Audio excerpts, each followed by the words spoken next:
양지수 모두 2.5% 내외 급락 진행이 되죠. 올라가는 종목 개수 160여 개 정도밖에 되지 않습니다. 시총 50위권 내에서 상승권에 불을 켜고 있는 건 하나솔루션, 두산 에너빌리티 정도예요.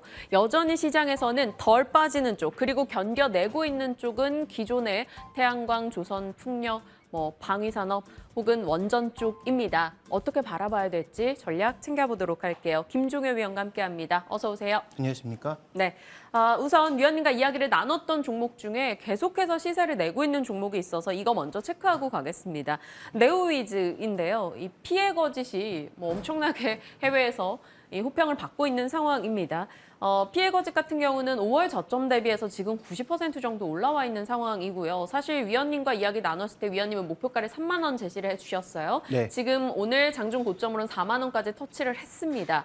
어찌 판단하고 계시는지 궁금해요. 네, 저는 고점이 더 갈지는 모르지만 지금부터는 그때도 말씀드렸던 것처럼 조금씩 비중을 줄여 나가야 될 때가 아닌가라고 판단하고 있는데요. 게임이라고 하는 게 정말 판단하기가 어렵죠. 네. 실제로 어느 정도의 위치까지 올라가서 그 정도의 매출을 쭉 유지할 수 있느냐를 판단하기도 어렵고, 그다음에 기대하지 않았던 게임이 대박 나는 경우도 있고, 대박이라고 생각했던 게임이 생각보다 굉장히 못 미치는 경우도 있어서 정확하게 측정하기 어려운데, 제가 과거에 이제 한 3, 4월 달이었는데 4월 달 정도로 기억하는데, 네오위즈를 처음 말씀드렸을 때는 주가도 쌌고 이 회사의 본질 매출이라고 볼 수 있는 웹보드 게임의 규제가 풀린다라는 관점에서 긍정적이라고 말씀을 드렸는데요. 그러면 신작 게임과 관련된 모멘텀까지 더한다고 하더라도 지금 밸류가 비싼 것은 아니지만 충분히 조금 반영하고 있는 것이 아닌가. 그러면 말씀하셨던 신작 게임이 흔들리거나 아니면 시장의 기대를 채우지 못한다면 변동성이 커질 수 있는 구간이니까 신규 매수는 당연히 아닐 거고, 기존에 보유하고 계신 분들도 이익분을 계속 조금씩은 정리해 나가면서 변동성에 대비하는 것이 좀 좋은 전략이 아닐까. 그래서 저는 여전히 게임주 중에 네오위즈가 신고가를 내고 있는 만큼 가장 강한 종목으로 판단하고 있습니다만, 그럼에도 불구하고 지금은 추가 매수보다는 비중을 어떻게 효율적으로 줄여 나갈 것인지가 핵심이라고 보고 있고요. 기존에 보유하고 계신 분들은 자신만의 기준을 만드셔야 되겠죠. 10일선이든 5일선이든 5주선이든 자신만의 기준을 만든 상태에서 이탈하면 조금씩 비중을 정리해 나가는 것이 현재 구간에선 좋은 전략이라고 판단하고 있습니다. 일단은 시가 기준으로 50%에 달하는 육박하는 그 수익이 났습니다. 네오위즈 저희 방송 통해서 수익 챙기셨다면 정말 축하드리고요. 참고 전략 챙기시길 바랍니다. 다음 특징주로는 BHI 꼽아볼게요. 올해 상승률이 무려 130% 됩니다. 정말 강했는데 오늘도 강해요. 거의 시가가 저가인 상황입니다. 지금 3% 정도 올라가고 있는데 이렇게 주도주 성격을 띠고 있는 이 종목을 굳이 지금 매도할 필요는 없겠죠? 그렇죠.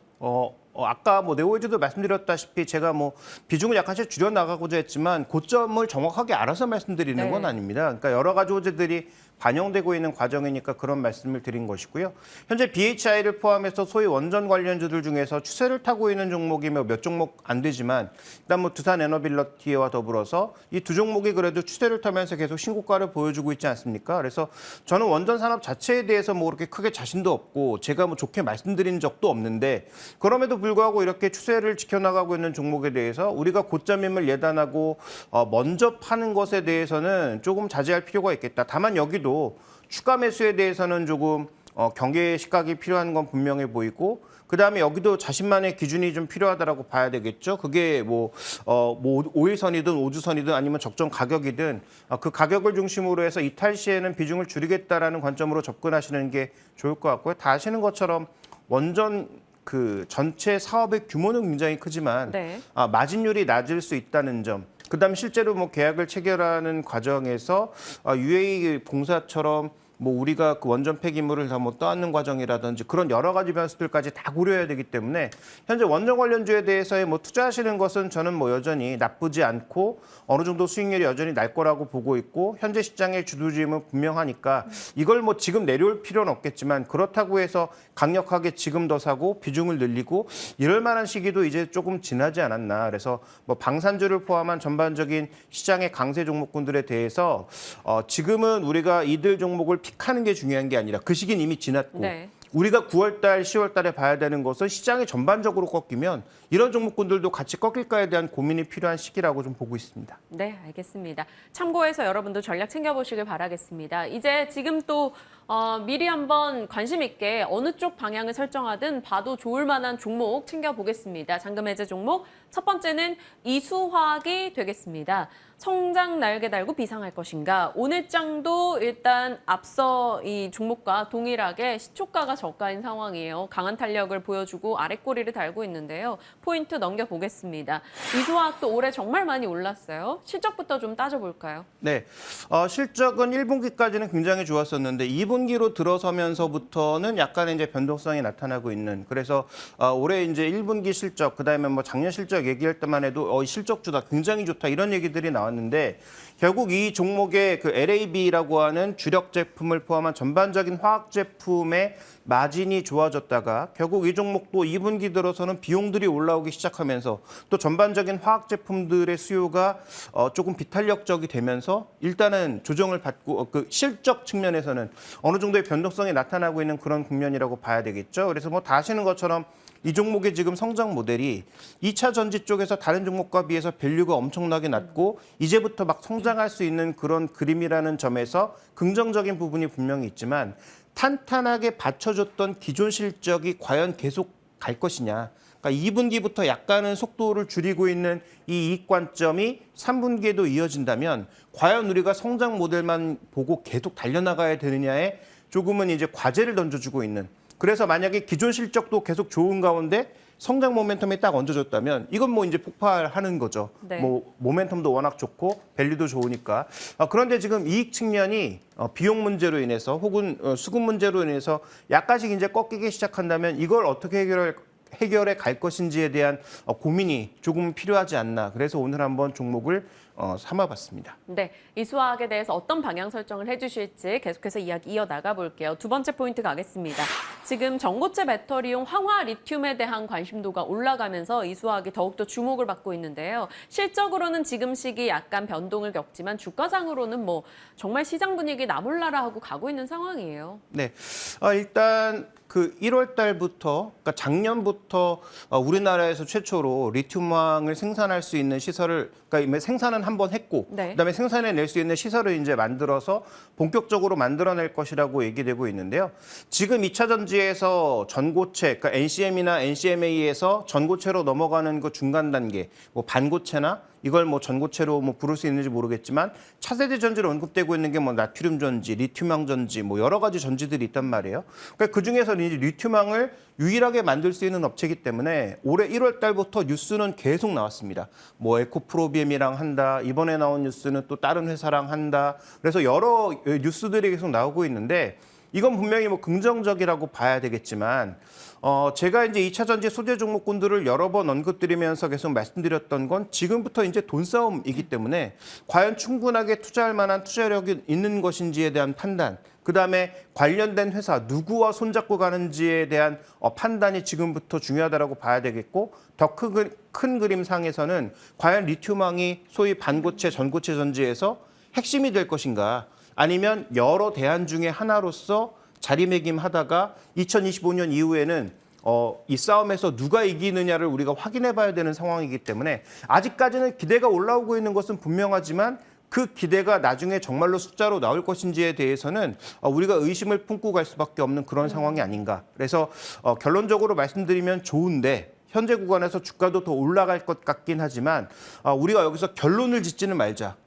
리튬황이 향후 시장의 뭐 핵심 포인트가 될 것이다. 네. 뭐 전고체 핵심이 될 것이다라고 지금 결론 짓는 것은 굉장히 위험한 결론이다. 이런 말씀을 더불어서 드리고 싶습니다. 네, 알겠습니다. 그러면 이수화학에 대해서 지금 밸류 평가를 어떤 걸 기준으로 봐야 될지 좀 궁금하네요. 2차 전지로 봤을 때는 여전히 밸류가 낮다라는 게 좀 주목을 받았던 건데 사실 사업부 내용을 좀 잘 따져서 파악을 해본다면 어느 정도 선까지 저희가 상단을 열어둘 수 있을지. 네, 지금 이 종목의 밸류는 이 종목이 그렇게 뭐 큰 종목도 아니고 시장의 그 유니버스 안에 들어가는 종목도 아니기 때문에 내년도 실적이 나오지 않아서 트레일링 그 지표들밖에 없습니다. 그래서 포워드 지표들이 없는데 그래서 제가 일부러 이쪽 전고체 배터리와 관련된 부분을 가져와 봤는데요.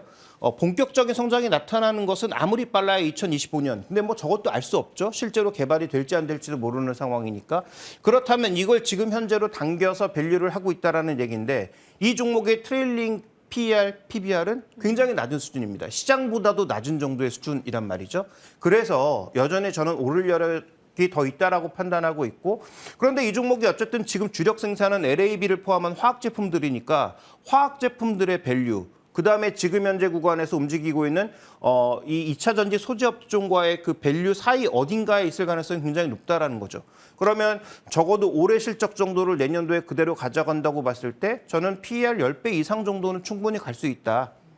그게 이제 포워드 개념으로 봐야 될지 트레일링 개념으로 봐야 될지 여러 가지를 따져봐야 되겠지만 현재 미래 자료가 나오고 있지 않은 만큼 현재 트레일링 개념으로 본다면 현재보다는 충분히 업사이드가 있다. 그래서 저는 한 23,000원 정도까지의 반등은 충분히 합리적이라고 보고 있고 거기서 이제 더 가려면 아까 말씀드렸던 화학 제품, LAB를 포함한 화학 제품들의 실적이 어떻게 나오는지에 따라서 거기서부터 이제 플러스 알파가 더 나타날 수 있는지는 지켜볼 필요가 조금 있을 것 같습니다. 네, 알겠습니다. 23,000원 정도를 좀 지켜보면서 대응을 해보자라고 의견을 주셨어요. 그리고 어떤 점들이 더 갈지 말지 여부를 결정할지에 대한 참고 포인트도 잡아주셨으니까요. 확인하시길 바랍니다. 자, 두 번째 종목 가겠습니다. 궁금한 종목 중에 하나예요. 현대 두산인프라코어 중국 모멘텀이 시작될 것인가?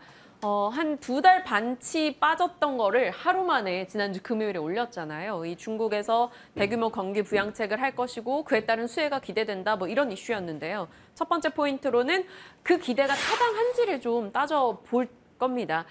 일단 실적부터 한번 두드려 볼까요? 네, 실적은 다 아시는 것처럼 부족하다. 그런데 어느 정도 눈높이를 낮춰놓은 실적은 그래도 비스무리하게 좀 맞춰가고 있는 게 아닌가 평가해 볼 수 있을 것 같습니다. 다 아시는 것처럼 지금 중국의 굴삭기 시장은 삼일중공업이 거의 이제 평정한 상황이라고 봐야 될 것 같고요. 세계 굴삭기 시장도 삼일중공업이 거의 평정해 가고 있는 그런 상황이라고 봐야 되겠죠. 어쨌든 중요한 것은 이 기업의 매출액 자체가 조금 줄어든 것은 사실이고 영업이익도 시장의 컨센서스와 유사하긴 하지만 그래도 줄어들고 있는 그런 상황이기 때문에 업사이드 모멘텀이 뭐가 있느냐가 중요했는데 이번에 업사이드 모멘텀이라고 하는 게 툭 나오면서 시장에서는 이제 환호한 것으로 판단해 볼 수가 있고요. 네. 그다음에 현대두산 인프라코어의 핵심 포인트 중에 하나는 두산 인프라코어였을 때는 불안하다.